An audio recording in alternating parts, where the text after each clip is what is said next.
Alors bonsoir, merci d'être venus si nombreux, et puis merci aussi peut-être aux quelques dizaines d'internautes du département, plus particulièrement du Béarn. Je crois que la technique c'est formidable, c'est passionnant, mais pour moi ça sera peut-être un peu ce soir un peu stressant.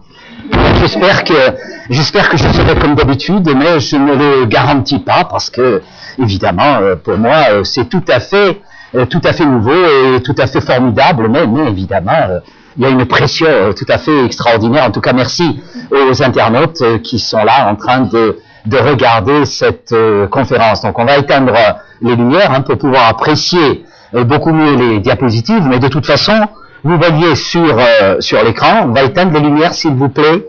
On voit ici sur l'écran donc le château de Montségur. Et le thème de ma conférence ce soir, comme le disait le président tout à l'heure, elle suit les conférences de l'année dernière. L'année dernière, on avait parlé de la croisade des Albigeois et ensuite de la croisade royale. Le résultat de ces deux croisades, c'est tout simplement que les pays méridionaux, les différents comtés, les différents vicomtés, a été passé sous l'autorité du roi de France. Donc, dans une première partie, je vais faire le point sur la situation politique et la situation religieuse, de l'hérésie, donc, mais je viens de perdre quelqu'un à débrancher, là, je viens de perdre ma diapo. Quand on disait que ça allait être difficile, vous me rebranchez, là, s'il vous plaît.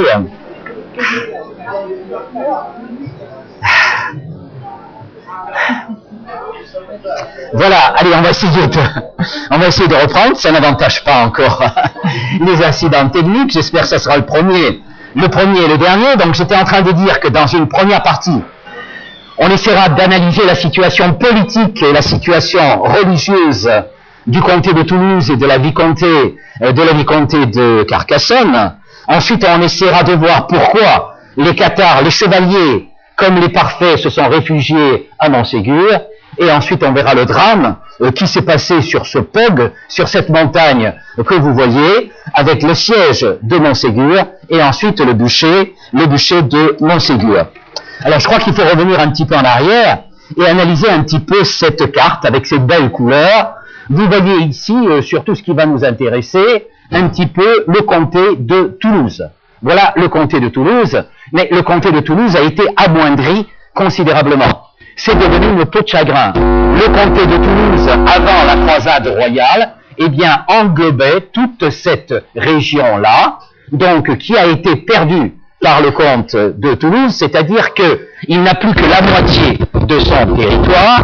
Et ensuite, vous savez que la croisade contre les Albigeois avait amené la perte de la vicomté de Carcassonne, c'est-à-dire que la situation que vous voyez là, ce qui est en jaune clair et ce qui est en jaune un petit peu plus foncé, appartient maintenant au roi de France. C'est-à-dire que le roi de France a pris pied en Méditerranée, et vous remarquez que le comté de Toulouse n'arrive plus effectivement à la Méditerranée. C'est-à-dire que le comté de Toulouse a perdu pratiquement toute puissance. Et on le voit bien à travers cette carte. Je retrouve Toulouse ici. Au fond, j'ai fluorisé en vert ou en jaune, tous les sites stratégiques qui vont être démantelés, c'est-à-dire que Toulouse, comme Auterive, comme Saverdin, comme Avignonnet, tous ces sites-là, les murailles vont être abattues. Non seulement les murailles vont être abattues, mais dans toute une série d'autres sites,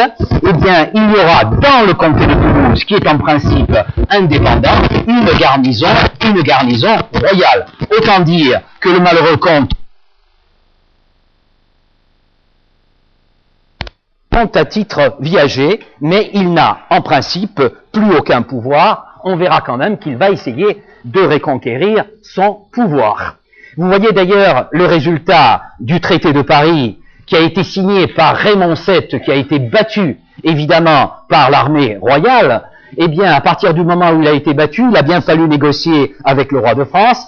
Le roi de France, c'était Saint-Louis, plus particulièrement d'ailleurs. À l'époque, c'était sa mère qui gouvernait puisqu'il était très jeune.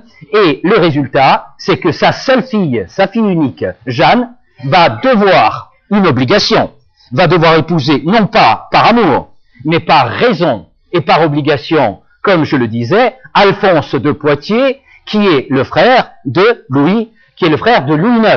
Et d'ailleurs, dans le traité de Paris, il est écrit que si Jeanne venait à mourir, et que si Alphonse de Poitiers venait à mourir, eh bien, tout simplement, l'héritage de Raymond VII, comte de Toulouse, qui va mourir en 1249, reviendrait directement au roi de France. Et c'est comme ça, évidemment, que cela va arriver. Mais on va voir que Raymond VII va essayer de tout faire pour casser un petit peu cette logique imposée par Saint-Louis, par Louis IX. Mais il n'y arrivera pas. Alors maintenant, si on regarde le point de vue religieux, après avoir vu les problèmes politiques, ce que voulait faire le pape, ce que voulait faire le roi, c'était finalement éradiquer ce qui avait entraîné les deux croisades dont j'ai parlé tout à l'heure. C'est-à-dire que la croisade, le prétexte, si on veut, de la croisade, ou la raison, ça dépend de quel côté on se place, c'était la présence des hérétiques, c'était la présence massive, donc, dans les pays méridionaux, des cathares, et donc du catharisme. Si les nobles méridionaux avaient été battus, plus particulièrement le vicomte de Carcassonne et le comte de Toulouse, eh bien, le catharisme n'avait sûrement pas été éradiqué, il prospérait abondamment, donc le pape et Saint-Louis vont essayer de créer toutes les structures, toutes les institutions qui vont être favorables à l'éradication, évidemment, du catharisme. Alors, l'une des premières choses qu'ils vont faire, eh bien, ils vont créer l'université de Toulouse. C'est-à-dire que l'université, rien à voir, évidemment, avec l'université d'aujourd'hui, a été créée avec un but politique, avec un but idéologique, avec un but religieux. Il s'agissait, dans cette université, de forger, si on veut, les intellectuels, les clercs, plus particulièrement, qui allaient avoir à combattre l'hérésie. Donc, cette université n'était pas ouverte à tout le monde, hein. C'était une université de combat contre la tolérance et contre le catharisme. L'autre élément qui va être utilisé, encore plus dramatique, on peut dire, pour essayer de faire disparaître donc l'hérésie dite cathare, ça va être l'Inquisition. Inquisition qui veut dire enquête. Et l'Inquisition, c'était un tribunal ecclésiastique, avec à sa tête, vous le voyez ici, le pape, et vous voyez un moine qui est en train de remettre au pape une liste de suspects qui vont être condamnés et qui vont être brûlés. Pourquoi ils vont être brûlés? Tout simplement parce qu'ils n'avaient pas abjuré. Alors, qu'est-ce que ça veut dire abjurer? C'est tout simple. Si on était cathare et qu'on niait la religion cathare, c'est-à-dire que si on revenait dans le sein de l'Église apostolique et romaine, on était absous, tout en étant surveillé et condamné à des petites peines. Mais si on persistait dans l'erreur, du point de vue évidemment du pape, et donc on refusait d'abjurer, on persistait, et bien là, effectivement, on était brûlé, d'autant plus que si l'on était parfait, c'est-à-dire si on faisait partie de la hiérarchie cathare. Donc, il y aura l'université, mais il y aura surtout l'Inquisition. Alors, cette Inquisition, vous le voyez un petit peu à travers ce tableau très fameux, et en même temps un tableau où il y a une erreur grossière, mais on peut l'expliquer, cette erreur grossière. C'est un tableau d'un Espagnol, Berruguete, très connu, un très beau tableau d'ailleurs, qui est au musée du Prado à Madrid, et qui nous représente triomphant, un petit peu sur l'estrade, Saint-Dominique. Et vous voyez que Saint-Dominique ici, il est en train de présider le tribunal de l'Inquisition. Et en même temps, vous voyez sur le côté, là, à la base, vous voyez deux malheureux, deux parfaits, bien entendu, c'est-à-dire deux cathares, qui sont torturés. Parce que dans ce tribunal de l'Inquisition, évidemment, les dominicains, parce qu'on va voir ça surtout des dominicains, vont être autorisés à faire parler par la violence les cathares et donc à utiliser la torture. Alors en quoi ce tableau est juste et faux à la fois? Il est faux d'abord parce que Saint-Dominique n'a rien à voir avec l'Inquisition, il était déjà mort. L'Inquisition va être décidée en 1233, et Saint Dominique aura le bon goût, je crois le bon goût, oui, il a eu beaucoup de chance, de mourir en 1221. Donc 12 années avant l'Inquisition. Donc il n'y est strictement pour rien. Mais une chose est certaine, c'est qu'indirectement, il a une certaine responsabilité. Pourquoi? Parce qu'il a voulu un ordre monastique, les dominicains, qui soit en même temps un ordre pauvre, bien sûr, pour concurrencer les cathars, le clergé cathare qui était un clergé pauvre, mais en même temps il a voulu un ordre savant, un ordre savant. Les dominicains passaient dans toutes les universités, et ce n'est pas un hasard si ça a été créé, bien sûr, l'ordre des dominicains à Toulouse, mais très vite, les dominicains sont partis à Bologne. Bologne, c'était la première université de l'époque. Ils sont très vite partis à Paris, la grande université, évidemment, de l'époque. Donc, le résultat, c'est évidemment que les dominicains vont être appelés par le pape pour se charger des enquêtes, et ils seront très fiers, évidemment, d'être les outils de l'Inquisition, et finalement, vous mettez un autre dominicain à la place de Saint Dominique, et on retrouve la vérité dans ce tableau. Vous avez ici le tribunal donc de l'Inquisition, et ce sont essentiellement les dominicains qui vont être les grands inquisiteurs.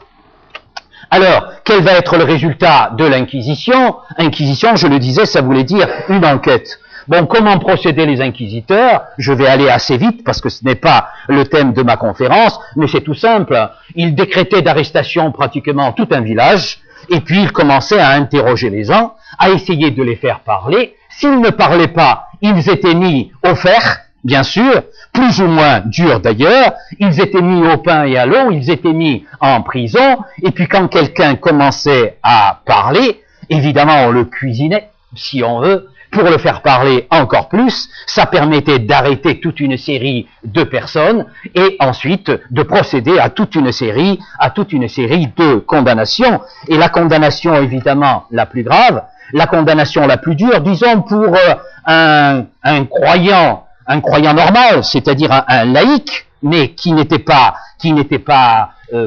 catholique, mais qui était cathare, c'était de le priver de ses biens et de lui détruire parfois sa maison, comme vous le voyez ici, parce que dans une maison où il y avait eu des cathares qui étaient venus prêcher, évidemment ce lieu avait été pourri par la présence des cathares, avait été souillé, et on ne pouvait plus, évidemment, l'utiliser. Donc il fallait le détruire. Bon, mais ce n'était pas ça le pire. Leur propriété était confisquée, mais le pire, évidemment, c'était que si on persistait, comme je le disais tout à l'heure, dans le catharisme, et surtout si on avait été dans le clergé cathare, si on avait été évêque, si on avait été diacre, si on avait été tout simplement parfait, ou ce qu'on appelait ancien, eh bien, tout simplement, si on persistait dans la soi-disant erreur, eh bien, c'était le bûcher, comme vous le voyez dans cette image-là. Alors,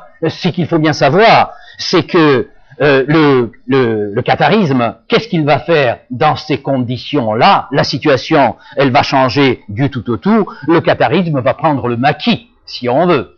Ça va être la clandestinité pour les parfaits, pour le clergé cathare, et pour les croyants cathares. L'important, c'était de continuer à exercer leur religion, mais évidemment en cachette et avec la peur d'être dénoncés. Alors, chose encore plus abominable que faisaient ces dominicains, que faisaient ceux qui faisaient cette enquête, donc les inquisiteurs, quand dans leur enquête ils avaient appris que quelqu'un avait été cathare il y a 10 ans, il y a 15 ans, il y a 20 ans, et même il y a 50 ans auparavant, eh bien, qu'est-ce qu'ils faisaient vis-à-vis de cette personne qui avait été cathare, mais qui maintenant était au cimetière? Vous voyez le cimetière de Montaillou, où les inquisiteurs ont sévi, si on peut dire. Eh bien, tout simplement, qu'est-ce qu'on faisait? On exhumait le cadavre, on essayait de rassembler les os, puisque le cadavre pouvait être plus ou moins ancien, et puis on brûlait ce qu'il restait. Parce que dans l'esprit de ces dominicains-là, si on brûlait le corps de quelqu'un, eh bien ce corps, c'était leur idée, évidemment, ce corps ne pouvait plus participer au jugement dernier. Je ne sais pas si vous voyez cette idée tout à fait abominable. Ça veut dire qu'il se permettait tout simplement de remplacer Dieu dans le jugement. C'est-à-dire que Dieu était privé du jugement, finalement. L'idée, si on brûle quelqu'un, il ne pourra pas ressusciter en chair et en os pour participer au jugement dernier. Et on procédera à des dizaines et à des dizaines d'exhumations. Vous imaginez la réaction des enfants, des petits-enfants, quand on exhumait effectivement leurs parents ou leurs grands-parents ou même leurs arrière-grands-parents. Donc, comme je le disais tout à l'heure, il faut imaginer cette clandestinité de ce clergé, de ces parfaits, qui vont se réfugier le plus loin possible, souvent dans les forêts, souvent dans des cabanes, comme vous le voyez ici, mais ils ne pourront plus agir comme ils avaient agi pendant des décennies, c'est-à-dire ouvertement dans les villes, dans les villages. Et pourquoi jusqu'en 1233 ils avaient agi ouvertement? Tout simplement parce que les nobles méridionaux, les comtes, les vicomtes, eh bien, étaient tolérants vis-à-vis du catharisme. Certains étaient tolérants, certains étaient cathares, d'autres ne l'étaient pas, mais en tout cas, la religion cathare s'est développée pendant plus d'un siècle en toute tranquillité, et maintenant, ce n'est plus possible, maintenant, c'est la clandestinité. Alors, la clandestinité, comme je le disais tout à l'heure, ça va être dans les forêts, ça va être dans des maisons reculées, mais évidemment, le parfait qui était clandestin, régulièrement, il fallait qu'il aille voir ses croyants, ses ouailles, bien sûr. Pourquoi? Pour leur apporter la bonne parole, et surtout, qu'est-ce qu'il fallait qu'il fasse? Et ça, c'était l'essentiel dans l'esprit d'un chrétien cathare, parce que les cathares étaient évidemment des chrétiens. S'il venait à mourir, s'il était au dernier jour de sa vie, il fallait le consoler, il fallait qu'il reçoive, et seul le parfait pouvait le lui donner, le consolamentum, une sorte d'extrême onction, si on veut, qui lui permettait, en tout cas c'était l'idéologie et la religion cathare, qui lui permettait, grâce à cette imposition des mains, grâce à ce consolamentum, lui permettait évidemment d'aller au paradis, rejoindre Dieu. Donc, c'est parfait, il devait se cacher, bien sûr, mais il devait régulièrement rencontrer les croyants, c'était une nécessité absolue. Alors, il se cachait aussi souvent, on le sait, on a des documents dans les châteaux qui étaient assez loin, souvent, en tout cas quand ils étaient en danger, quand ils étaient recherchés, relativement loin de Toulouse, relativement loin de Carcassonne, qui étaient à la frontière entre le pouvoir du roi et le pouvoir du roi d'Aragon, c'est-à-dire au niveau du Roussillon, mais le Roussillon, à l'époque, ça appartenait au roi d'Aragon, au château de Puylaurens, par exemple, on a des témoignages que des cathares, des parfaits cathares, étaient dans ce château extraordinaire, ce château de Puylaurens. On sait qu'ils se sont établis aussi dans ce formidable château, le château de Peyre-Pertuse. Alors pourquoi ils se sont établis dans ces châteaux-là? Tout simplement parce que les châtelains, les nobles qui dominaient cette région, qui était relativement loin de Toulouse et de Carcassonne, étaient tout simplement des nobles cathares, des nobles révoltés, des nobles en danger, et on emploiera un terme d'ailleurs pour ces nobles cathares, ces chevaliers cathares qui très vite vont être dépossédés de leurs biens, notamment de leur château, on les appellera des fédites.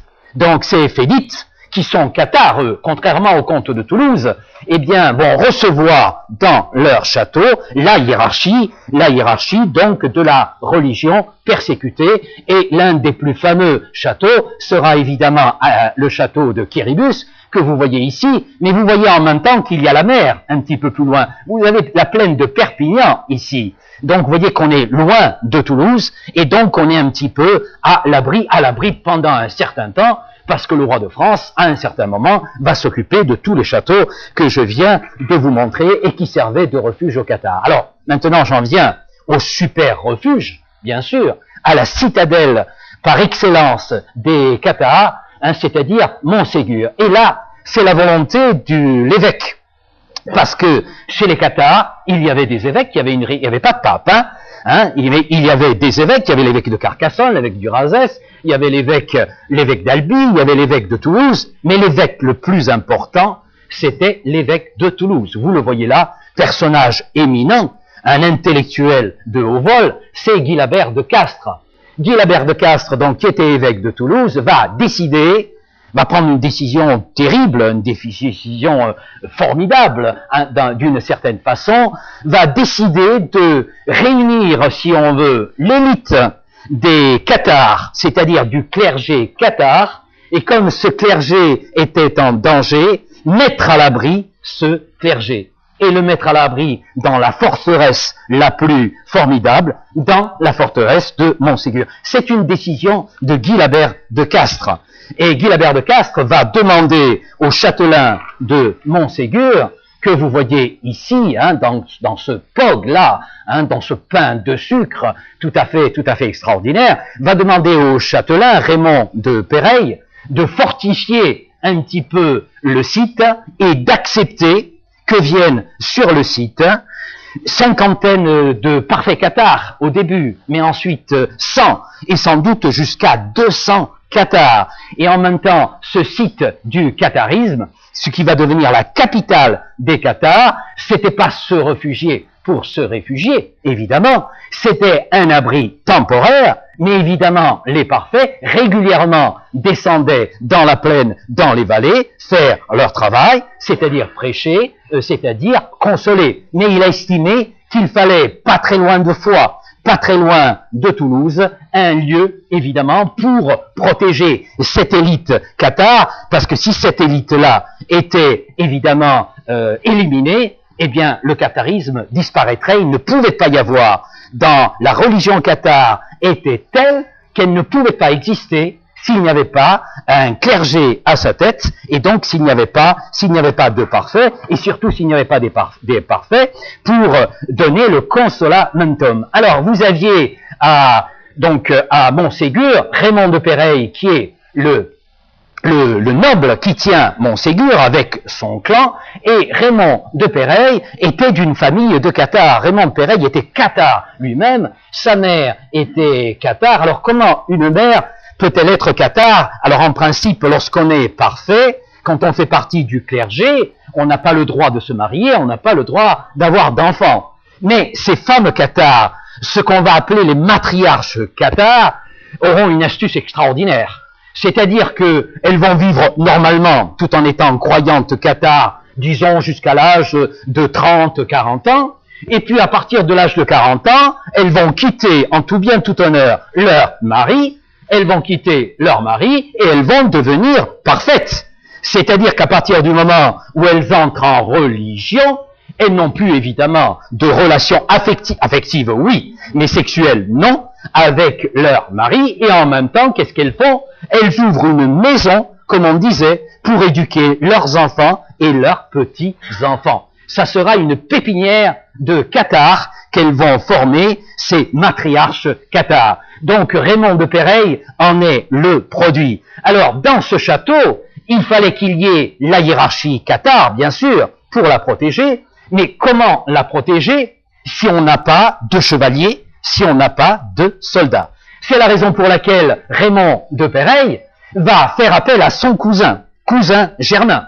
Son cousin Germain, l'extraordinaire, le chevalier valeureux Pierre-Roger de Mirepoix le Jeune. Vous voyez qu'ils sont cousins germains, puisque l'un est le fils de Pierre-Roger de Mirepoix, l'autre de Guillaume-Roger de Mirepoix, et vous voyez que leur grand-père, c'est le même, c'est Roger de Mirepoix, Roger IV de Mirepoix. Donc ils sont cousins, il va faire appel à ce chevalier qui a montré évidemment ses capacités militaires depuis très longtemps, et pour mieux se l'attacher, ce chevalier, eh bien il va lui faire épouser, vous imaginez, ils sont parents très proches, il va lui faire épouser sa fille, qui était très jeune, ils avaient 30 ans de différence, sans doute, peu importe, là aussi c'est pas un mariage d'amour, c'est un mariage de raison, il va lui faire épouser Philippa, ce qui fait que à la tête de Montségur, il y aura, le noble héritier de Montségur, et il y aura surtout Pierre-Roger de Mirepoix, qui lui va s'occuper d'organiser la défense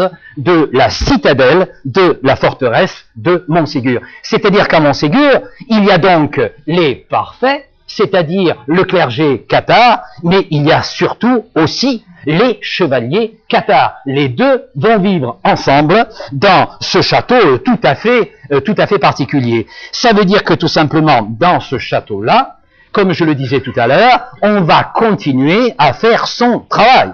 Quel est le travail d'un parfait? C'est prêcher, c'est gagner des croyants, c'est entretenir la croyance cathare. Comme vous le voyez ici, le travail de ces parfaits, c'est surtout de donner le consolamentum. Et le consolamentum, vous le voyez ici, par l'intermédiaire de l'évangile, des évangiles, eh bien, il se faisait par l'imposition des mains. Le consolamentum, c'est le seul sacrement cathare. Mais c'est un double sacrement.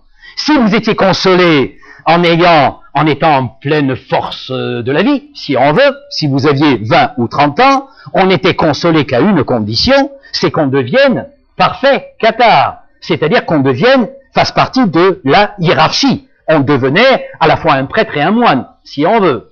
Et puis il y avait le même sacrement qui était utilisé, eh bien, en tant qu'extrême onction, pour que l'âme du mourant puisse rejoindre le paradis. Donc le consolamentum, le seul sacrement cathare, évidemment il fallait qu'il continue, et c'était le rôle de la centaine de parfaits qui étaient donc dans le château de Montségur. Alors le château de Montségur, je vais peut-être en décevoir certains, mais le château de Montségur que vous avez ici en plan, les cathares ne l'ont jamais connu.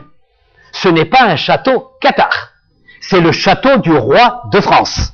Il faudrait bien comprendre ça. Alors, on ne sait ça finalement que grâce aux archéologues, grâce aux documents, mais surtout grâce aux archéologues, bien entendu.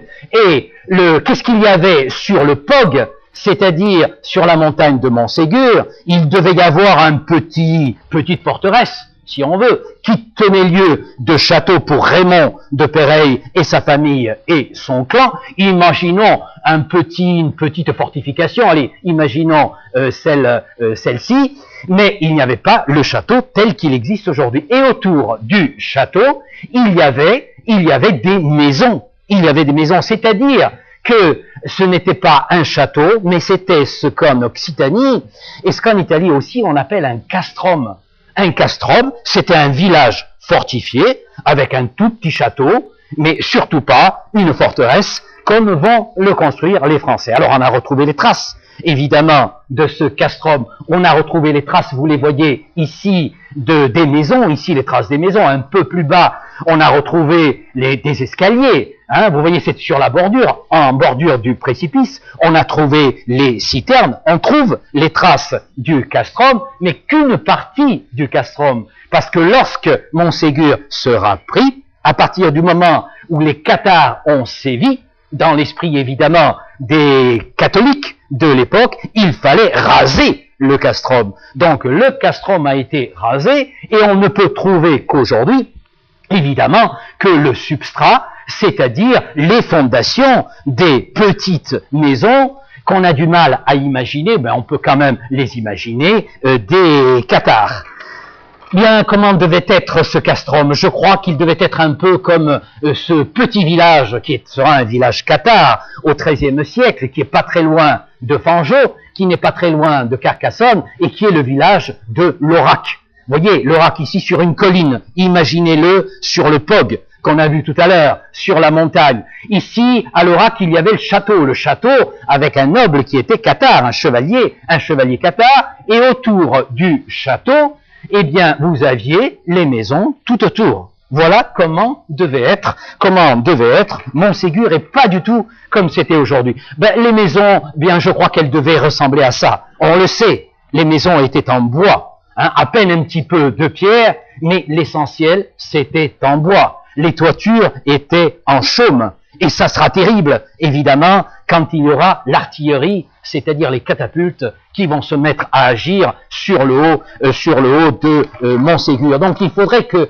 vous effaciez un petit peu de votre esprit le château tel qu'il existe maintenant. Ça, c'est le château du roi de France, ce n'est pas le château des cathares. Alors comment pouvait-on vivre là-haut, sur le rocher, alors qu'il n'y avait pas de terre pour cultiver? il n'y avait aucun agriculteur. Pas d'agriculteur, contrairement aux autres castrums. Le castrum de l'Aurac, que je vous ai montré tout à l'heure. Et il fallait bien travailler, il fallait bien troquer, il fallait bien échanger pour pouvoir vivre. Ce qui fait qu'en haut, il y avait tous les métiers possibles, sauf ceux de l'agriculture. Il y avait bien sûr le textile, tous les métiers artisanaux, le travail du cuir, le travail de la laine, évidemment, et en même temps, qu'est-ce qu'il faisait avec de cette production? Il l'échangeait avec les paysans de la région de l'Avlanais ou de la région de Foix. Mais il n'y a jamais eu d'agriculteurs sur le POG, mais il y a eu énormément d'artisans, parce qu'il fallait évidemment un produit d'échange. Pour faire vivre, à un moment donné, il y aura 400 personnes sur le POG, donc il fallait une production artisanale très importante pour pouvoir évidemment l'échanger, la troquer avec la nourriture qui était indispensable pour les gens de Montségur. Voilà la situation de Montségur. Vous voyez que ce n'est pas très loin de Foix, pas très loin de Quillan, qui est à peu près ici, pas très loin de Mirepoix et tout proche de l'Avlanais, à une 50aine de kilomètres à peu près de Toulouse. Donc voilà la situation. Montségur dépendait de deux seigneurs. Il dépendait du comte de Foix, mais il dépendait aussi non pas de Mirepoix, mais de Toulouse. Les deux seigneurs qui avaient l'autorité sur Montségur, c'était Foix et c'était Toulouse. Mais en réalité, dans les années 1233, c'est-à-dire l'époque qui nous concerne, le Montségur appartenait déjà, d'après le traité de Paris, appartenait déjà au roi de France, et le roi de France avait délégué, disons, son pouvoir à une grande famille, la famille des Lévis, les Lévis qui avaient pris le pouvoir à côté de Montségur, à Mirepoix. C'est-à-dire que les Lévis auraient dû avoir le pouvoir à Montségur, mais évidemment, Montségur était une forteresse imprenable, à moins de faire un siège qui dure des mois et des mois. Donc il y a eu une impunité pendant au moins 10 ans de Montségur, qui appartenait au cathare, au parfait cathare, au chevalier cathare, alors qu'en réalité, le pouvoir aurait dû être entre les mains des Lévis de Mirepoix, c'est-à-dire des nobles qui venaient d'Île-de-France. Donc c'était un défi extraordinaire vis-à-vis du roi de France. C'était une épine dans le pied, et il le savait, bien entendu. Et le roi de France et le pape attendaient le bon moment, sans doute, évidemment, pour se débarrasser de cette épine dans le pied. Ça sera difficile. Ici, vous voyez le fils du vicomte Trencavel. Vous vous souvenez, en 1209, lorsque la croisade, avec à la tête Simon de Montfort, a massacré toute la population de Béziers. Ensuite, les croisés se sont dirigés sur Carcassonne. Et vous savez qu'il y a eu le siège de Carcassonne. Carcassonne a été prise. La négociation entre le vicomte de Carcassonne et Simon de Montfort s'est très mal passée, puisque le vicomte de Carcassonne est mort très vite, en prison, sans doute tué ou empoisonné. Le vicomte avait un fils. Il avait un fils que vous voyez ici. Et ce fils dépossédé, qui est cathare, qui aurait dû être vicomte de Carcassonne, c'est ce qu'on appelait un fédite, comme je l'ai dit tout à l'heure. Eh bien, ce fédite-là, dépossédé, va se réfugier chez des amis de l'époque, non pas des amis en catharisme, mais des amis en lutte, des alliés qui luttaient contre la progression du roi de France. J'ai cité évidemment le roi d'Aragon. C'est-à-dire que le fils Trencavel va se réfugier à Barcelone, et à partir de Barcelone, il va essayer de soulever tout le pays, toute la vicomté de Carcassonne, pour reprendre son domaine, pour reprendre le pouvoir. Alors ça se passe en 1240. Le but évidemment de Trencavel, c'est de reprendre sa magnifique ville de Carcassonne et toute la vicomté de Carcassonne. Et pour cela, eh bien, il va faire appel à d'autres fédites, et ils étaient très nombreux, puisque la plupart avaient, disons en 1240, avaient été chassés des lieux que je vous ai montrés tout à l'heure. Ici, vous avez au loin, là, un très joli château qui n'est pas très loin du Roussillon, qui est le château d'Aguilar, qui dominait le château d'Aguilar. C'était un fédite révolté contre le roi de France, le fameux Olivier de Termes. Olivier de Termes, c'est-à-dire le fils du seigneur de Termes, le château, l'extraordinaire château de Termes que nous avons visité avec certains d'entre vous dans le premier voyage de l'année dernière. Olivier va être évidemment de la révolte, sera de la révolte aussi le seigneur Guilhem de Peyrepertus. Vous voyez ici le château de Peyrepertus que nous avons vu aussi l'année dernière. Guilhem va être dans le coup avec quelques dizaines de chevaliers. Ça ne sera pas suffisant. Sera dans le coup aussi le seigneur dépossédé du château de Puyvert. Au fond, tous les nobles, non pas les nobles les plus puissants, mais disons les nobles qui avaient une propriété moyenne, si on veut, qui avaient un château et quelques villages, mais qui avaient été dépossédés, vont être de la révolte de Trincavel. Il y aura notamment Guilhem de Cessac. Ici, c'est un château qui est au nord de Carcassonne, qui a assez bien été restauré, le château de Cessac. Et il y aura aussi l'inévitable seigneur, le fils du seigneur de Lastour ou de Cabaret que vous voyez ici. Imaginez que tous les nobles de la vicomté de Carcassonne qui avaient été dépossédés par le roi de France vont se révolter, vont former une armée d'1 millier, sans doute, de chevaliers, ce qui était relativement considérable. Et j'avais oublié, évidemment, le seigneur de Minerve. Vous voyez ici le site de Minerve qui avait été pris aussi par Simon de Montfort. Et vous savez qu'à Minerve, ici, tout proche de la rivière, on avait brûlé tous les cathares. Alors, donc la révolte, et dans cette révolte, bien, il ne pouvait pas ne pas y avoir les chevaliers de Montségur, et notamment Pierre-Roger de Mirepoix. Vous voyez Montségur en hiver ici, le château du roi, que vous voyez, et non pas le castrum. Donc, au fond, tous les révoltés, tous les fédites vont s'organiser, et puis il y aura une campagne qui va partir donc d'Aguilar, je le disais tout à l'heure, qui va passer par Termes, qui va passer ensuite par Montréal, qui va passer par Cabaret, le château que nous venons de voir, qui va passer par Minerve, et ensuite on va mettre le siège devant Carcassonne. 1 mois de siège. Et la ville de Carcassonne a failli tomber. Pourquoi elle a failli tomber? Parce que les habitants de Carcassonne, en tout cas les habitants du bourg, le bourg qui était à peu près ici, ensuite il a été rasé, parce qu'il a osé se révolter et prendre le parti de Trincavel. Les habitants du bourg et les habitants du bord de l'Aude est à peu près ici, vont accueillir les fédites, vont accueillir Trincavel comme un libérateur. Parce que leur but, c'était de chasser les Français, les conquérants, si on veut. Le problème, c'est que Carcassonne avait changé. Carcassonne avait changé du tout au tout. Et vous voyez le changement de Carcassonne. Carcassonne, en 1209, était une très belle fortification, mais il y avait une seule enceinte. Vous voyez l'enceinte ici qui date de l'époque des Romains, qui avait été consolidée au Moyen-Âge, mais Carcassonne avait une seule muraille.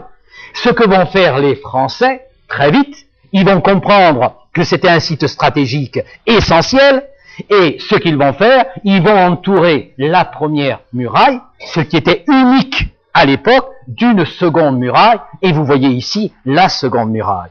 Le travail des assaillants sera surtout d'essayer de miner la barbacane. Vous voyez la barbacane ici, une barbacane, c'est pour protéger la porte. Donc vous voyez, il faut miner la barbacane. Mais quand on a miné la barbacane et qu'on a pris la barbacane ici qui donne sur l'Aude, ensuite vous avez une autre muraille. Il faut creuser, il faut miner l'autre muraille. Mais quand vous avez pris la seconde muraille, eh bien, vous avez encore l'autre muraille, la première muraille. Donc c'était pratiquement mission impossible. Le siège va durer 1 mois. Pourtant, ils ont failli gagner. Mais le roi de France, qu'est-ce qu'il a fait? Il a fait venir très vite une armée de secours, et l'armée de secours qui risquait de prendre les Occitans révoltés entre deux feux, si on veut, entre les Français qui étaient dans Carcassonne et l'armée de secours qui arrivait, et du coup, à cause de l'arrivée de cette armée de secours, eh bien, Trincavel, Olivier de Termes et tous les fédites vont être obligés de lever le camp et vont être obligés de s'enfuir avec beaucoup de difficultés. Donc la révolte de Trencavel a failli réussir, mais elle a échoué. Elle a échoué pourquoi? Non pas parce que le peuple de Carcassonne était contre, pas du tout, le peuple était favorable, mais il a échoué parce que Carcassonne avait été considérablement fortifié. Il a échoué aussi parce que l'armée du roi de France était l'armée la plus puissante d'Europe à l'époque, et puis il a échoué aussi peut-être parce que celui que vous voyez là, Raymond VII de Toulouse, c'est-à-dire le cousin de Raymond Trencavel, le cousin germain, n'a pas bougé, il n'a pas bronché. Il a laissé faire, mais il ne s'est pas révolté, il ne s'est pas associé à la révolte des Fédites. Évidemment, ça a été une catastrophe pour les Fédites. Si Raymond VII était intervenu, peut-être que les choses auraient été différentes. Pourquoi Raymond VII n'est pas intervenu? Pour deux raisons. D'abord, Raymond VII, lui, n'est pas cathare. Raymond VII est un bon catholique, mais il n'est pas contre les cathares. Et il est prêt à se servir des cathares pour retrouver son pouvoir et pour libérer son comté des Français. Mais il n'est pas cathare, contrairement à Trencavel ou à Olivier de Théard, les Fédites qui, eux, l'étaient. Et surtout, Raymond VII avait d'autres projets grandioses. D'ailleurs, vous allez voir, sur le papier, il a dans la tête une révolte extraordinaire et qui va lui permettre de solutionner son problème. Quel était son problème? Je le rappelle, c'est qu'il avait été obligé de donner sa fille au frère du roi de France, c'est-à-dire qu'en définitive, à sa mort et à la mort de sa fille, tout simplement, eh bien, le comté de Toulouse serait rattaché à la France. Il n'en voulait pas. Donc, première chose qu'il va essayer de faire, c'est divorcer avec sa femme. Pourquoi divorcer avec sa femme? Parce que sa femme ne lui donnait pas d'enfant. Il avait eu que Jeanne, sa fille unique.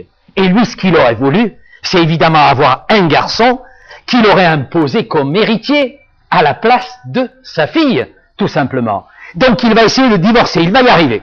Et puis il va essayer de se marier, il va y arriver, mais pas tout à fait, parce que le pape n'acceptera jamais qu'il se remarie. Donc son grand problème, trouver une autre femme qui lui donne des enfants. Il va se débattre, le malheureux. Il va essayer d'en trouver une en Provence, il a failli la trouver. Il va en trouver une du côté du Poitou, il a failli la trouver aussi. S'est marié, pratiquement. Mais ensuite, son mariage a toujours été annulé, ce qui fait qu'il n'a pas pu avoir le garçon qu'il souhaitait. Alors, du coup, il va avoir une idée sur le papier formidable.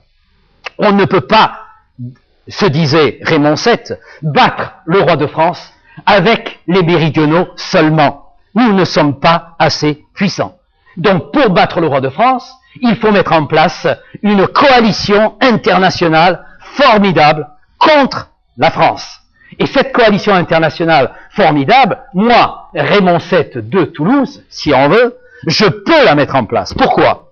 Eh bien, regardez dans cette généalogie, vous voyez très bien que Raymond VII, il est autant anglais que toulousain, si on veut. Pourquoi? Eh bien, parce que la grand-mère de Raymond VII, c'est Aliénor d'Aquitaine, qui a épousé Henri II de Plantagenet, avec toutes les conséquences que vous savez. Mais vous voyez très bien que Raymond VI, le père de Raymond VII, avait épousé Jeanne, qui était la fille d'Aliénor d'Aquitaine et d'Henri II Plantagenet. Ça veut dire tout simplement que le frère de Jeanne, Jean Santerre, il avait un fils qui s'appelle Henri III et qui est roi, pendant que Raymond VII est comte de Toulouse. Henri III est son cousin germain, tout simplement. Cousin germain. Donc, Raymond VII, qu'est-ce qu'il va faire? Il va faire appel à son cousin germain.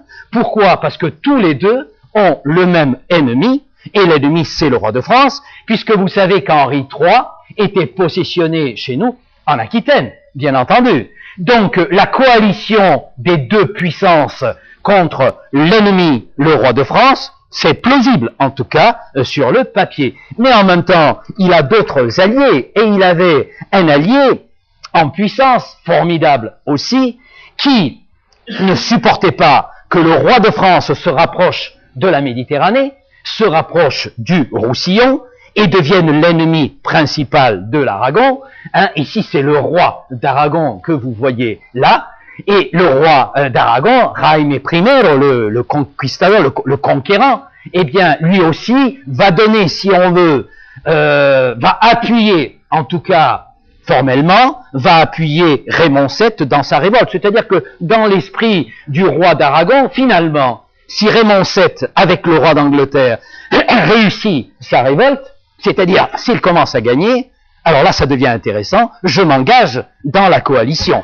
Voilà un petit peu, vous voyez cette coalition formidable avec l'Angleterre, l'Aragon, et en même temps, il avait négocié avec l'ennemi intime du pape, le pape de Rome, bien entendu. Quel était à l'époque l'ennemi intime du pape? C'était l'empereur Frédéric II, hein, de Hohenstaufen, que vous voyez là. Mais vous savez que Frédéric II de Hohenstaufen était roi de Naples et de Sicile.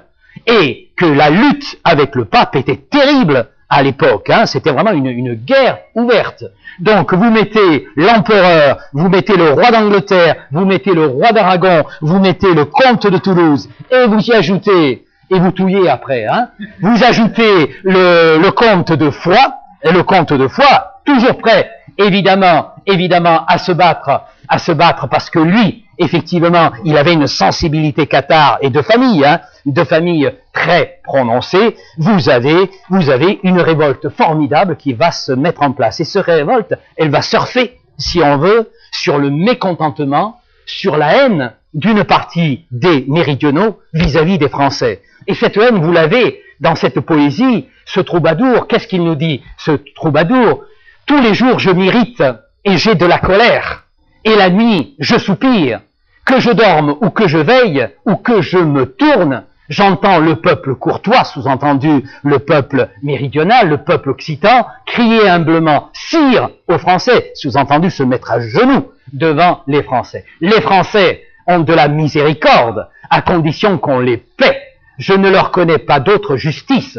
Ah, Toulouse et Provence, et la terre d'Argence, Carcassès et Biterrois, qui vous a vu et qui vous voit. Sous-entendu, vous étiez courtois avant les Français, et maintenant vous êtes couchés devant les Français. Je crois que cette poésie, elle montre bien l'ambition et la haine d'une partie des méridionaux vis-à-vis de ces nouveaux dominateurs qui imposaient les lois du nord de la France, et petit à petit, les lois et les coutumes du sud, eh bien, se perdaient. Et cette haine, Raymond VII, qui n'est pas cathare, je le répète, mais qui ne supportait pas l'Inquisition, parce que Raymond VII, comme son père d'ailleurs, était quelqu'un de tolérant. Il estimait tout simplement, comme la plupart des nobles d'Occitanie, que les gens devaient avoir le choix, qu'ils pouvaient être papistes, qu'ils pouvaient être catholiques, apostoliques et romains, aucun problème, mais qu'ils pouvaient être aussi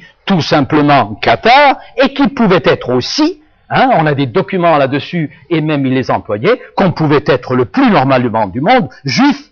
Donc il y avait une tolérance qui existait dans la France du Sud, et cette tolérance était mise à mal par les dominicains, les enquêteurs, les inquisiteurs que vous voyez ici. Donc l'idée géniale en principe, mais qui ne réussira pas, de Raymond VII, c'était une révolte des méridionaux contre ce qu'ils haïssaient le plus, c'est-à-dire les enquêteurs. Et cette révolte contre les enquêteurs, eh bien, ça ne peut se traduire que par un massacre des enquêteurs.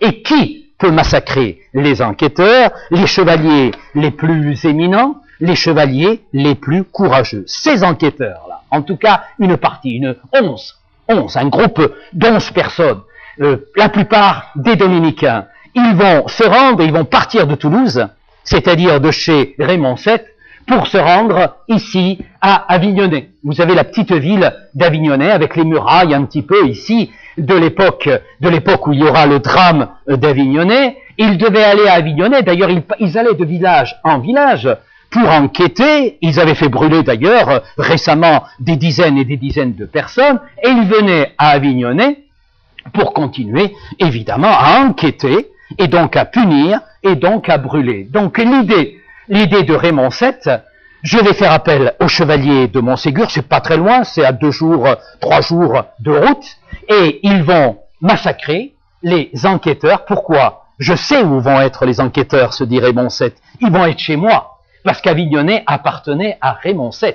Et qui était le bail, c'est-à-dire le seigneur ou le maire d'Avignonnet? Son neveu, Raymond d'Alfaro. Donc le neveu va accueillir les enquêteurs, le plus normalement du monde, mais en même temps il va organiser une partie de la population d'Avignonnet, et surtout on va les contacter, ceux de Montségur, Pierre-Roger de Mirepoix, ceux de Montségur, 50 chevaliers de Montségur. Vraiment, c'est eux qui vont faire le sale travail, le sale boulot, si on veut. Massacrer les inquisiteurs, brûler les documents, c'est ça surtout qu'ils voulaient. Ça rappelle la grande peur pendant la Révolution. Brûler les documents qui prouvaient que des gens étaient cathares et donc ils risquaient d'être brûlés et risquaient d'être condamnés. Donc les chevaliers de Montségur, à partir du moment où ils massacrent les enquêteurs, eh bien tout le peuple va se soulever. Ensuite, le roi d'Angleterre et le roi d'Aragon, l'empereur, évidemment, vont faire la guerre, et se dit Raymond VII, je vais retrouver tout mon pouvoir et je vais annuler le traité qui m'a privé du comté de Toulouse, en tout cas qui m'a privé du comté de Toulouse, surtout pour mes héritiers. Voilà un petit peu le but de Raymond VII.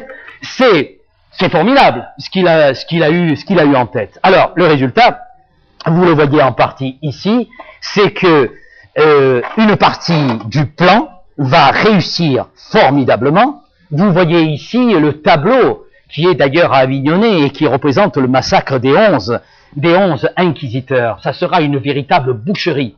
Raymond d'Alfaro, le neveu de Raymond VII, va ouvrir les portes de la ville, et ensuite ils arriveront avec des haches. Ils s'étaient enfermés, évidemment, les inquisiteurs, comme d'habitude. Avec des haches, ils vont démolir les portes, et ensuite avec les mêmes haches, ils vont trancher la tête, le corps. Ça a été un véritable massacre. Ils vont tous mourir. Un massacre tout à fait abominable qu'ils vont accomplir. Et à partir du moment où il y a eu ce massacre, eh bien pour Raymond VII, ça va être une véritable promenade en Occitanie. Tout le monde va se révolter. La révolte sera généralisée. Et il va mettre même le pied à Narbonne, que vous voyez ici, sans difficulté, ce qu'il n'avait pas réussi avant. Donc, tout va bien pour notre compte. En tout cas, la révolte en Occitanie, eh bien, elle prend pied, si on veut.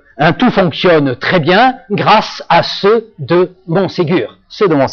Mais le problème, c'était pas que la révolte en Occitanie. Le problème, c'était la bataille essentielle.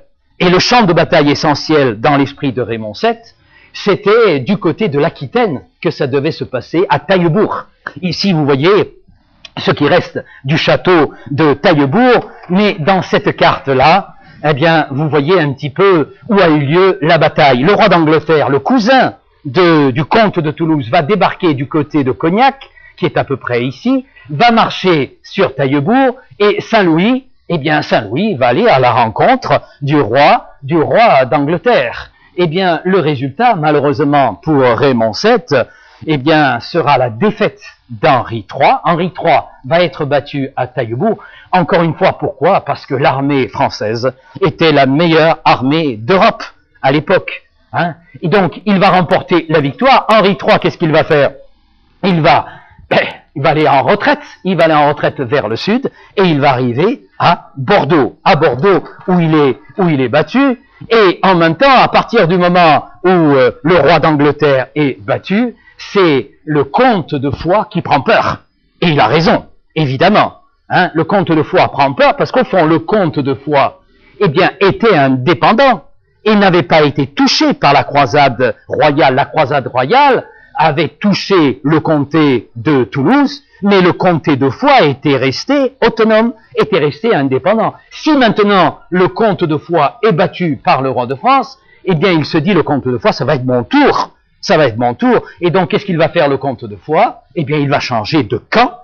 Il va envoyer un messager au roi de France pour lui dire qu'il ne fait pas partie de la coalition. Il va se déjuger, il va trahir si on veut, Raymond VII. Non seulement il va trahir Raymond VII par des lettres, mais il va le faire militairement, c'est-à-dire que le comte de Foix, pour montrer au roi de France qu'il n'est pas dans le camp du comte de Toulouse, il va déclarer la guerre au comte de Toulouse. Que va faire le roi d'Aragon? Rien. Que va faire l'empereur? Rien dans ces conditions-là, bien entendu. Voilà. Et du coup, notre Raymond VII, que vous voyez dans ce sceau ici, eh bien, il est battu.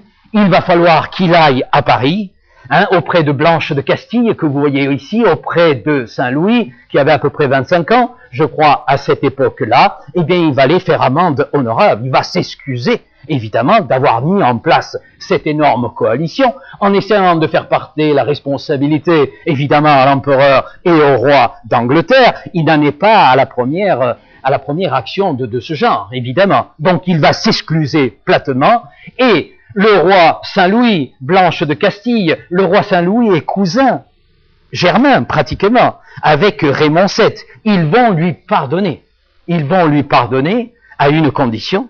Ils vont lui pardonner à une condition qu'il fasse amende honorable, non seulement vis-à-vis du roi, mais vis-à-vis du pape aussi, et surtout qu'on le débarrasse de Montségur, à cause évidemment d'Avignonnet. Et là, va se réunir un concile dans la jolie ville de Béziers, la ville martyre, évidemment, de 1209, un concile avec tous les évêques, les moines, etc., l'envoyé du pape, le légat du pape, et le concile qui se réunit en 1243, la défaite c'était 1242, va décider de mettre fin à la citadelle de Montségur. Et donc là, la décision va être prise de mettre le siège devant Montségur, d'en finir avec ceux de Montségur qu'on tolérait jusqu'à maintenant, faute de mieux, faute de pouvoir évidemment les éliminer. On avait éliminé presque tous les parfaits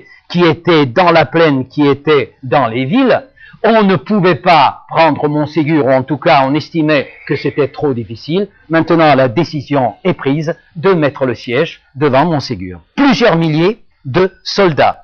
Des soldats français, des soldats des méridionaux aussi, malheureusement des Gascons, et on verra que ce sont les Gascons qui vont faire la différence, la différence contre évidemment ceux des gens qui montent là, eh bien c'est pratiquement impossible. Donc qu'est-ce qu'il faut faire? Il faut affamer les gens qui sont dans la forteresse. Donc on va commencer le siège le 1er mai, à peu près le 1er mai 1243, les mois vont passer, et chose extraordinaire, en général quand arrivait l'hiver, on arrêtait le siège, d'autant plus qu'on est en montagne, mais là on n'arrêtera pas le siège.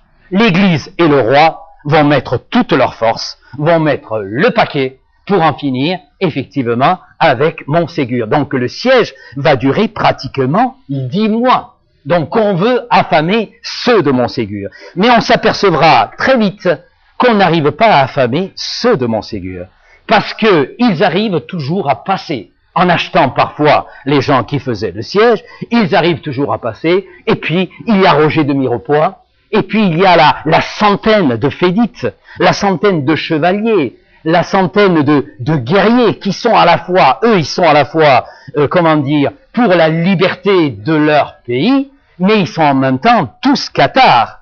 Et cette centaine de combattants, s'ils ont vécu là-haut depuis 10 ans, c'est tout simplement, ils savent très bien ce qui les attend, c'est parce qu'ils ont exactement la même religion, la même idéologie que les 200 parfaits qui sont dans la citadelle. Ça veut dire qu'ils sont prêts à mourir. Et puis ils ont un chef tout à fait extraordinaire, Pierre-Roger de Mirepoix, qui va les organiser, qui va les stimuler. Il y aura une émulation extraordinaire, donc il y aura une résistance. Au fond, de combien? De 100, une centaine de soldats. Ils ne sont que 100.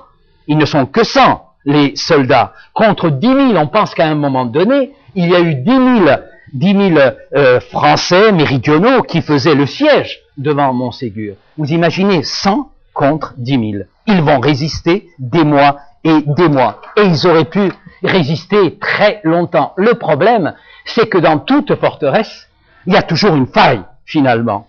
Et c'est par la faille, évidemment, que les assiégeants vont passer. Alors vous retrouvez ici, au fond, vous oubliez ce qui est en bleu. Ce qui est en bleu, c'est le château français. Donc il n'existait pas. Et vous voyez les traces ici du castrum, avec des murs, avec des fortifications en bois, et vous imaginez des maisons à l'intérieur. Ici, on vous dit vers le parking, c'est-à-dire quand on monte à Montségur, on passe par là, c'est le seul chemin pour arriver à Montségur. Mais vous voyez qu'il y avait deux murs, des sortes de barbacanes, qui protégeaient la porte d'entrée. C'est-à-dire qu'ici, c'est le plus facile pour monter, mais c'est le plus facile à défendre aussi, et donc, ils ne passeront pas par là, c'était impossible. Alors, vous avez donc le petit plateau là-haut, le POG, si on veut, et plus loin, vous avez un petit chemin, très difficile, et puis vous avez une autre petite plateforme là, où les Roger-Pierre de Mirepoix avaient installé une petite fortification pour protéger le château, la barbacane, et puis un petit peu plus loin, là, juste au bout, eh bien, il y avait un précipice. Ensuite, on va le voir tout à l'heure, ils avaient quand même installé un petit fortin de surveillance parce que l'ennemi aurait peut-être pu monter par là, ce qui paraissait évidemment impossible, mais on ne sait jamais. Donc, en principe, c'était une défense formidable, une défense imprenable. Donc, on va essayer d'attaquer comme ça, par là, on n'y arrivera pas. Et du coup, l'idée va venir de passer par la zone la plus impossible. Vous allez voir par les images que je vais vous montrer tout à l'heure. Et c'est Guillaume de Puylaurens, c'est le chroniqueur, qui nous raconte ça. C'est le seul qui nous le raconte si bien d'ailleurs. Après être demeuré longtemps sans rien avancer, c'est-à-dire qu'on ne progressait pas, et on a mis le siège là depuis pratiquement 5 mois, sans avancer, jamais un siège n'avait duré si longtemps. Ils s'avisèrent, c'est-à-dire les Français, d'envoyer des valets armés à la légère, guidés par des gens qui connaissaient bien les lieux, donc des gens du coin. Mais c'est surtout les Gascons qui vont faire la différence. Ils escaladèrent les rochers pendant la nuit, au-dessus de précipices horribles, puis, ayant atteint avec l'aide de Dieu, un poste fortifié, je vous l'ai montré tout à l'heure, situé à un angle de la montagne, c'est-à-dire côté oriental, ils interceptèrent les sentinelles, c'était la nuit, ils ont tué les sentinelles, s'emparèrent de la place et passèrent au fil de l'épée tous ceux qui s'y trouvaient. Le jour venu, ils se trouvèrent pratiquement au même niveau que le gros des assiégés et se mirent à les attaquer vigoureusement. Mais, considérant alors avec horreur la voie par laquelle ils avaient fait l'ascension de nuit, ils convinrent qu'ils n'auraient jamais osé la tenter en plein jour. C'est clair. Ils sont passés par un lieu tout à fait impossible, et vous allez le voir, il est tout à fait impossible. Regardez ici, vous avez le château de Montségur, pris de très loin au zoom côté est. Alors, vous avez le château là, et vous avez le côté est du château. Imaginez le castrum là. Les attaques se faisaient de l'autre côté, où la pente est un peu moins forte. Mais eux arriveront à passer par là, et là, les sentinelles dont ils parlent, et la petite tour en bois sans doute, c'était ici. Regardez le dénivelé extraordinaire. C'est invraisemblable quand on voit le site de Montségur. Si vous n'êtes pas convaincu, on va regarder ça de plus près. Ici, vous avez la route en bas. La rivière a creusé une faille, une vallée, un canyon extraordinaire. Donc ça, c'est la petite route. Vous avez le château qui est là-haut. Et vous avez le côté est. Le petit fortin des gens de Montségur était là. Il était là, le fortin. C'est-à-dire, ils ont réussi à passer par où? Ils ont réussi à passer par là. C'est invraisemblable aujourd'hui quand on regarde le site. Quelques-uns ont réussi et ensuite ils ont aménagé le chemin pour les autres. Et petit à petit, évidemment, non seulement les assiégeants pourront monter à ce niveau-là, ce qu'on appelle le roc de la tour, vous voyez le rocher, et parce qu'il y avait une petite tour, mais on arrivera à monter en kit, si on veut, démonter des pierrières, c'est-à-dire des trébuchets, c'est-à-dire des catapultes. Et là, évidemment, ça sera le début de la fin. Si vous n'êtes pas encore convaincu, on va voir ça de haut. Regardez, je suis dans le château, là. Je suis côté est du château. Imaginez, je suis Pierre Roger de Mirepoix, je suis dans la forteresse, Et je les vois arriver là. Regardez en bas la route. Vous la voyez la route en bas? Hein, c'est incroyable. Donc ils sont arrivés par là. Ils sont arrivés. Et donc ils vont progresser sur la crête et ils vont rapidement installer une pierrière ici, c'est-à-dire une catapulte, et là, évidemment, avec le bombardement des catapultes, bien, ça va tout changer. C'est incroyable ce qu'ils ont fait, et on sait que ce sont des Gascons qui ont réussi cet exploit extraordinaire, si on veut, aux dépens, évidemment, des gens de Montségur. Et les gens de Montségur, à partir du moment où le roc de la tour a été pris, ils sentent que c'est peut-être le début de la fin, à moins qu'une aide vienne les sauver. Ils comptaient toujours sur Raymond VII. Qui sait, peut-être Raymond VII viendra nous sauver. Et là, c'est toujours Guillaume de Puylaurens qui le dit. L'hérétique Mathieu et Pierre Bonnet, diacres des hérétiques de Toulouse, donc ce sont des parfaits, quand ils sortirent du château de Montségur, emportant avec eux l'or et l'argent et des pièces de monnaie en quantité infinie, passèrent par les lieux que les hommes de Camon gardaient, et ceux-ci leur indiquèrent le chemin par où sortir sans être inquiétés. Alors qu'est-ce qui se passe ici? Eh bien, ceux de Montségur qui ont un trésor. Qu'est-ce que c'est ce trésor? C'est un trésor monétaire. Vous savez, pour vivre à Montségur, je l'ai dit tout à l'heure, il fallait avoir beaucoup d'argent.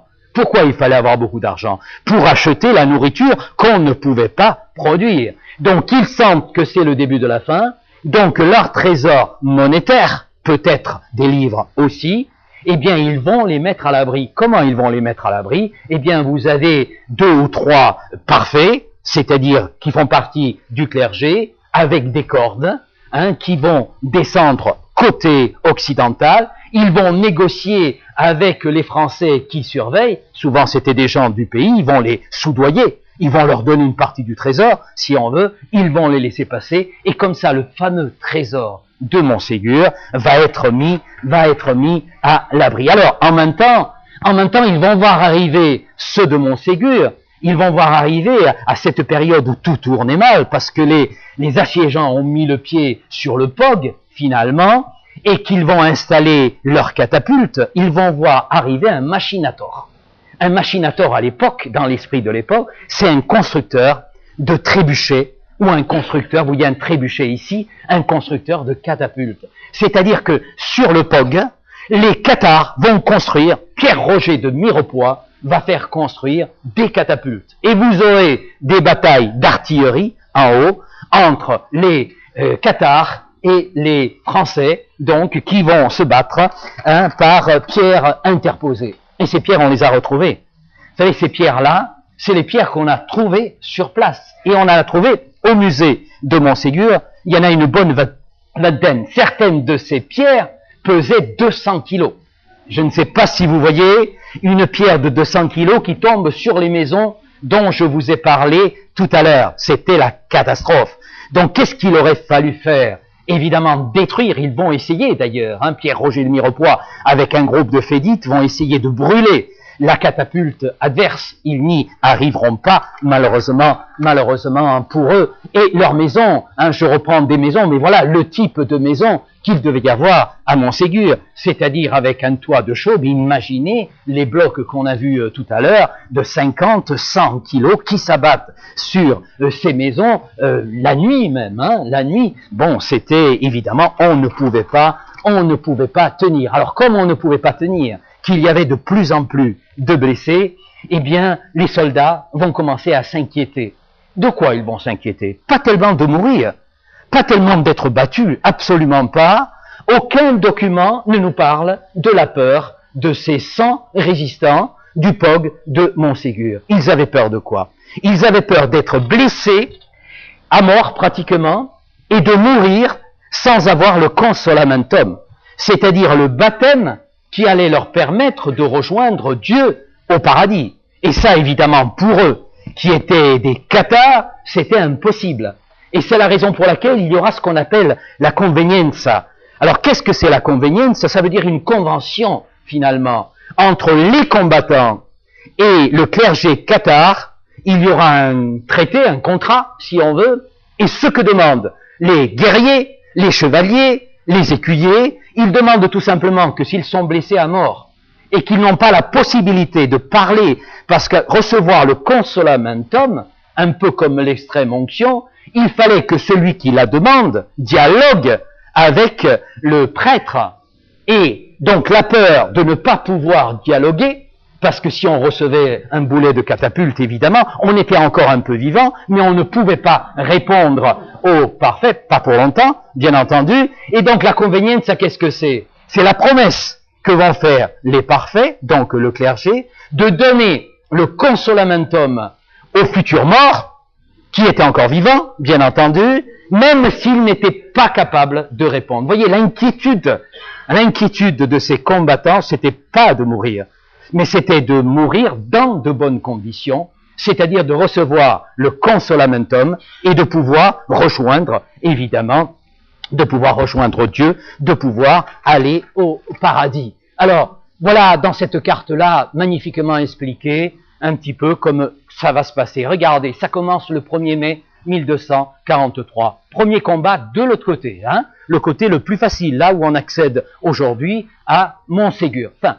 facile, c'est beaucoup dire, hein, c'est relatif. Donc, ça commence en mai 1243. Avant Noël, les assaillants arrivent, vous retrouvez ce site extraordinaire, hein, ce dénivelé formidable, là, ils arrivent à prendre le roc de la tour. Et ensuite, ils vont se frayer un chemin qui existait, évidemment. En janvier-février 1243, ils progressent sur le POG et surtout, ils arrivent à installer là leur trébuchet, c'est-à-dire leur catapulte, début février 1243. Mais en même temps, les autres avaient reçu leur machinator et avaient leur catapulte, c'est-à-dire que pendant 15 jours à peu près, on sait qu'il y a eu des combats de catapultes entre ceux de Montségur qui étaient ici dans la Barbacane et les assiégeants qui avaient monté leur propre catapulte. Finalement, ce sont les assiégeants qui vont gagner et vont prendre la Barbacane. À partir du moment où ils ont pris la Barbacane, eh bien, le bombardement, ça sera contre le castrum, contre les fragiles maisons. Alors, il y aura une réaction, évidemment, de ceux de Montségur, avec Pierre-Roger de Mirepoix, essayer de brûler, évidemment, le trébuchet, essayer de se débarrasser de cette catapulte. Ils n'y arriveront pas, ils seront toujours repoussés. Alors, vous le voyez un petit peu dans ce dessin, effectivement, le trébuchet commence à démolir les faibles murs, démolit les maisons, on ne peut plus résister, et comme on ne peut plus résister, attention, dans l'esprit de ceux de Montségur, c'est sûr qu'on allait être battu. Maintenant, c'est terminé. Les assiégeants sont trop proches et sont mieux armés. Donc, il faut essayer de négocier quelque chose d'honorable, si on veut, et essayer de sauver ce que l'on peut sauver. Roger de Mirepoix va négocier avec le sénéchal qui représentait le roi de France, le sénéchal qui avait envie d'en finir aussi, parce qu'il savait très bien que Montségur pouvait résister encore 1 mois ou 2 et qu'il y aurait évidemment beaucoup de morts. Des deux côtés, on avait envie d'en finir, et Pierre-Roger de Mirepoix va obtenir des choses tout à fait extraordinaires. Il va obtenir que les massacreurs d'Avignonnais, ceux qui ont tué les inquisiteurs, soient amnistiés, ce qui est extraordinaire, hein. Il va obtenir l'amnistie.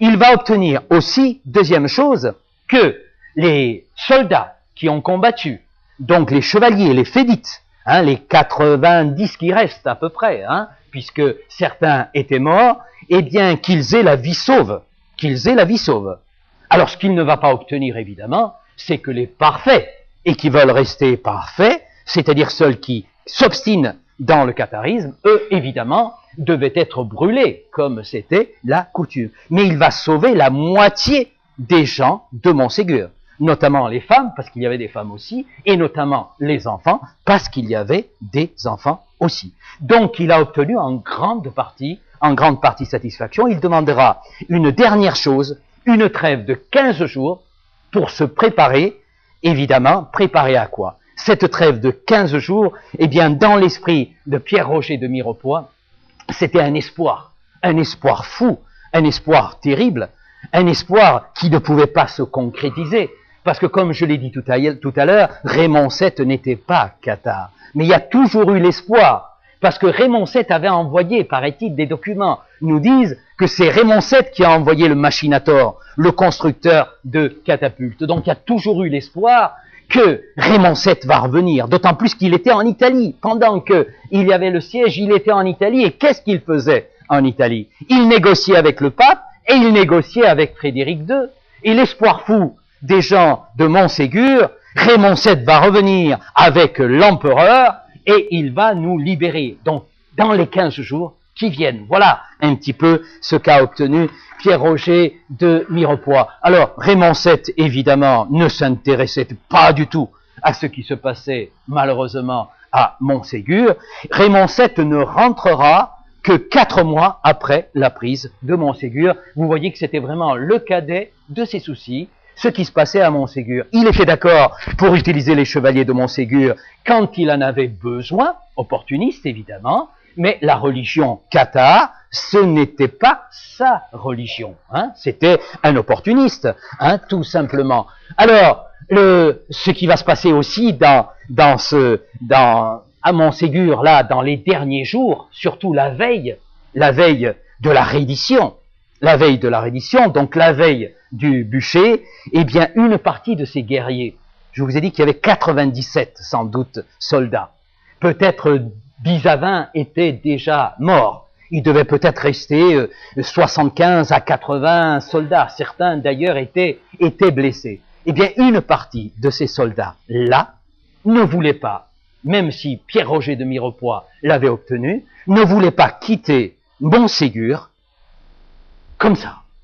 Et qu'est-ce qu'ils ont fait, ces 25, puisqu'ils sont 25, des soldats, mais aussi des femmes, et j'allais dire presque des enfants, mais pas tout à fait, quand même, eh bien, ils ont voulu être consolés, c'est-à-dire in extremis, ils ont voulu devenir parfaits, c'est-à-dire faire partie de la hiérarchie cathare. Ça voulait dire quoi? Ça voulait dire que s'ils étaient consolés, le lendemain, ils seraient tout simplement brûlés. C'est-à-dire eux, qui avaient droit à la liberté, Pierre-Roger de Mirepoix leur avait garanti l'amnistie, eh bien, ils ne l'ont pas accepté. C'est invraisemblable.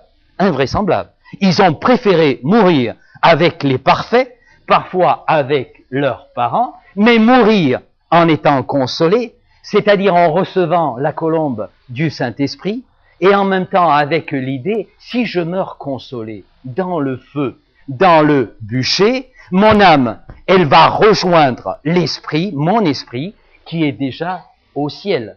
Et du coup, évidemment, je serai sauvé pour l'éternité. Ils sont d'accord pour abandonner leur corps, mais pour sauver leurs âmes. 25 ont décidé cela.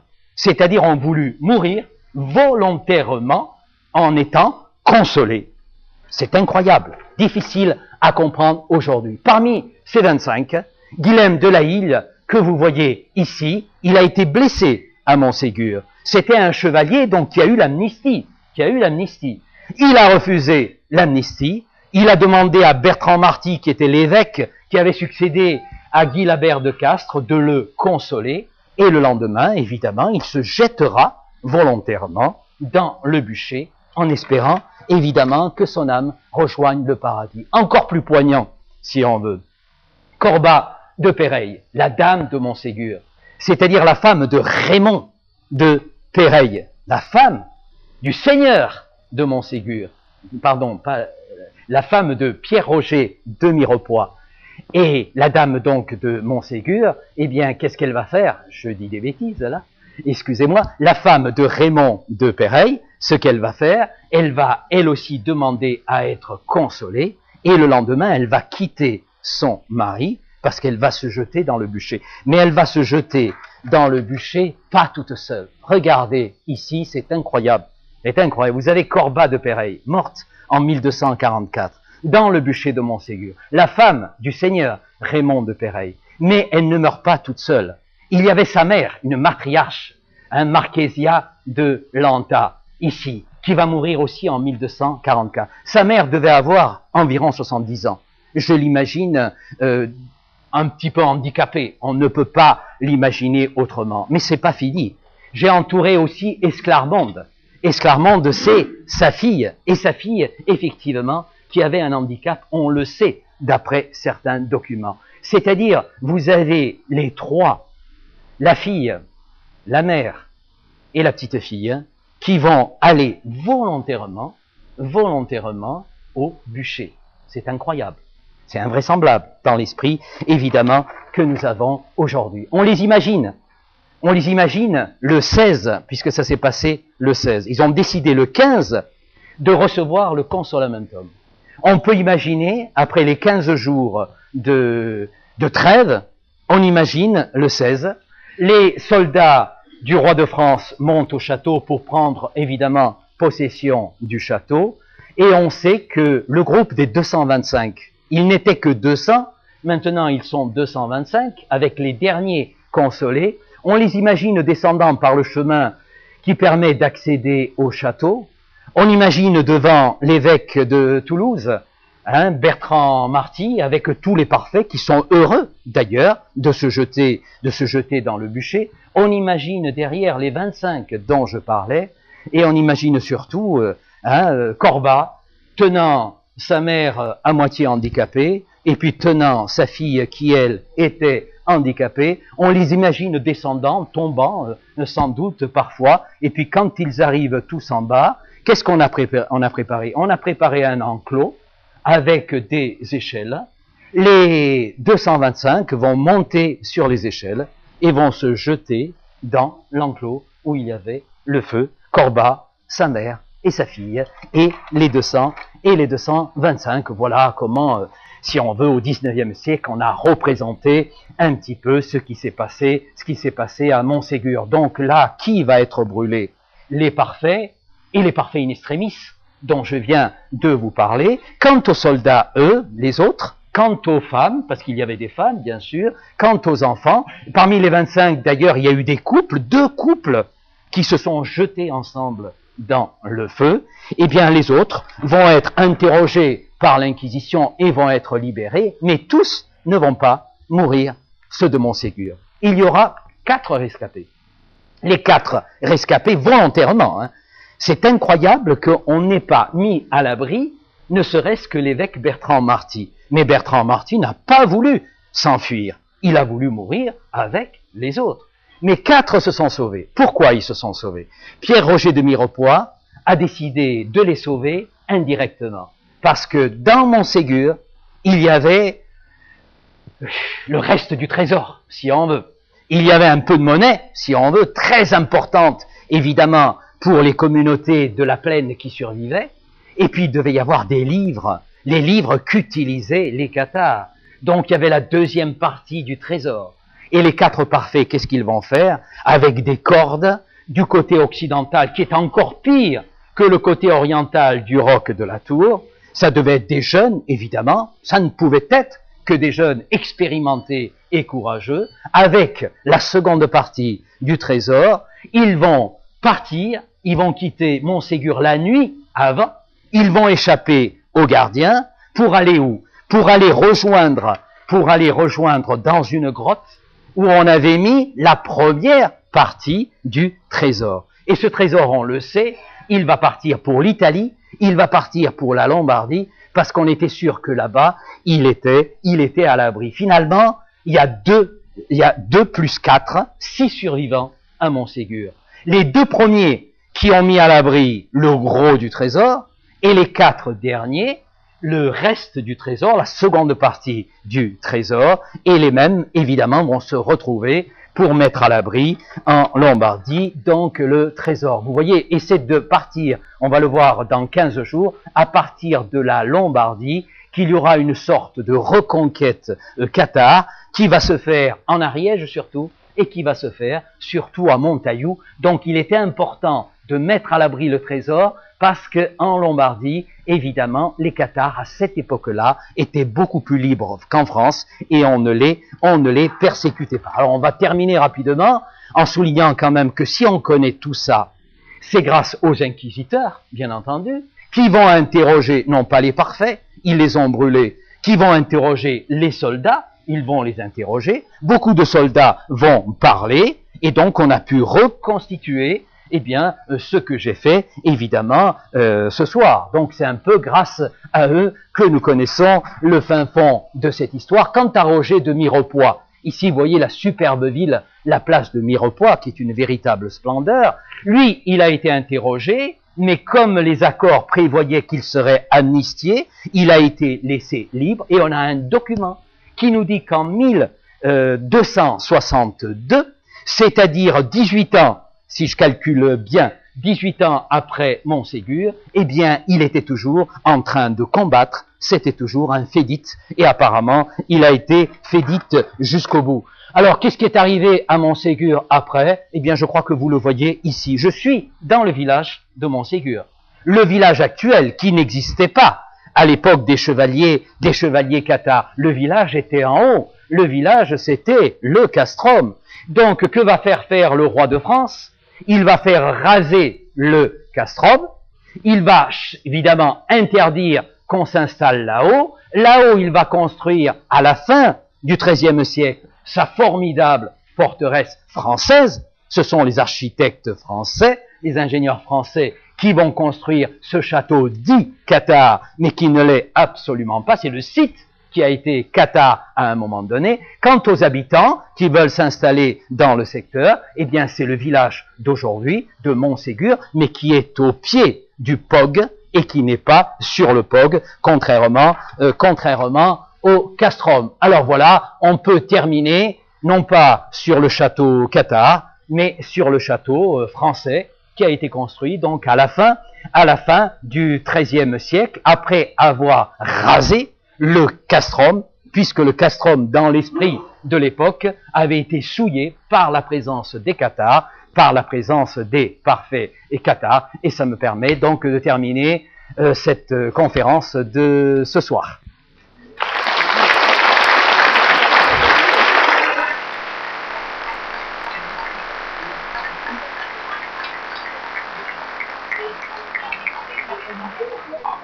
Alors, merci d'avoir été si patient. Je crois que je suis resté dans les temps. Merci aux internautes surtout, qui ont peut-être patienté jusqu'au bout. Alors, je ne sais pas s'il peut y avoir une ou deux questions ou si on arrête. Allez, s'il vous plaît, une ou deux questions ou on arrête. On va avoir quelques questions. Le temps, ça a été parfait. Hein. C'est vraiment 1h30, parfait. J'ai accéléré. Puisqu'on est sur les parfaits. Est-ce que quelqu'un a une question? Vous pouvez prendre une question éventuellement venant de... Oui. De dossier. Monsieur, oui. Non. Très bien. Qui donc? Ah, tout a été clair. Personne? Oui, monsieur, oui. Oui, juste une question rapide. On a parlé de Dieu beaucoup des cathares. En quelques mots, juste, quelle était l'hérésie par rapport à, disons, la religion catholique romaine? En quelques mots. L'an dernier, j'ai fait une conférence de 2 heures là-dessus. C'est-à-dire que mes conférences, excusez-moi, hein, les conférences s'emboîtent les unes dans les autres. C'est-à-dire que le catharisme a duré 250 ans et donc on ne pouvait pas le traiter en une conférence. Mais comment dire la différence? La différence essentielle. La différence essentielle, c'est ce qu'on appelle le dualisme.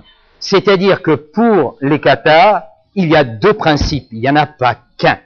Il y a un principe bon, c'est Dieu, évidemment, et il y a un principe mauvais, c'est le diable.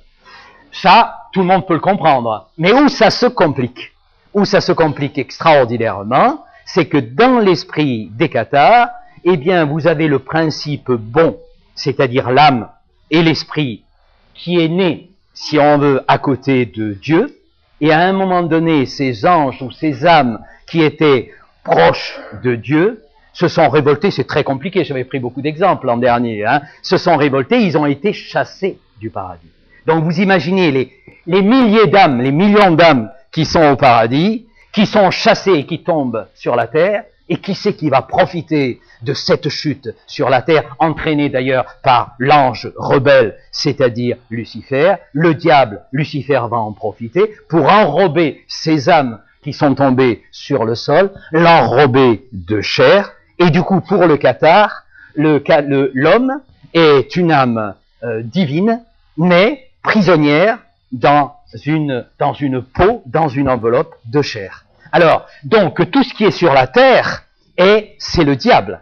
Tout ce qui est au ciel, c'est Dieu. Mais sur la terre, il y a une parcelle de Dieu, c'est l'âme du cathare. Alors, quel est le but? Le but, par le consolamentum et par un certain comportement, dégager l'âme du corps, qui est diabolique, et faire en sorte que l'âme retrouve l'esprit qui est resté au ciel avec Dieu, et donc de reconstituer ce groupe merveilleux entre l'esprit et l'âme. C'est-à-dire que tout ce qui est sur la terre a été créé par le diable. Donc ils ne suivent pas l'Ancien Testament, évidemment. Ils ne suivent que le Nouveau Testament. Et encore, ils ne suivent pas en totalité le Nouveau Testament parce qu'ils n'acceptent pas l'idée que le Christ se soit fait homme. Parce que le Christ ne peut pas se faire homme, puisque la chair, c'est la création du diable. Donc le Christ a fait semblant. Il a été adombré. C'est ce qu'on appelle le docétisme. Le Christ a existé, mais il n'a pas souffert sur la croix. Il a fait semblant, si on veut, et il n'a pas véritablement souffert sur la croix. Voilà, je vous ai donné les deux idées essentielles, mais c'est autrement plus complexe. Mais si on veut, le plus intéressant, ce n'est pas ça. C'est que ce qu'ont voulu les cathares, c'est revenir à l'Église primitive et éliminer finalement tout ce que l'Église, structure, richesse, avait ajouté à la parole du Christ. Ce qu'ils ont voulu, c'est revenir au message des apôtres, revenir à la simplicité, revenir à la pauvreté, et c'est la raison pour laquelle ils ont eu beaucoup de succès. Je ne crois pas qu'ils ont eu du succès, disons, dans tout ce qui était abstrait, mais ils ont eu du succès parce qu'ils avaient un comportement exemplaire, même comportement qu'auront après les dominicains et les franciscains. Finalement, si on n'avait pas écrasé d'une façon honteuse et scandaleuse de notre point de vue les cathares, comme je vous l'ai expliqué aujourd'hui, ils auraient été sans doute battus, non pas par l'Église, non pas par Rome, mais ils auraient été battus par les dominicains, bien sûr, mais surtout par les franciscains. Finalement, ceux qui ont sauvé, je crois, la hiérarchie catholique, ce sont les franciscains. C'est Saint François qui a sauvé l'Église, sinon elle était en voie de disparition.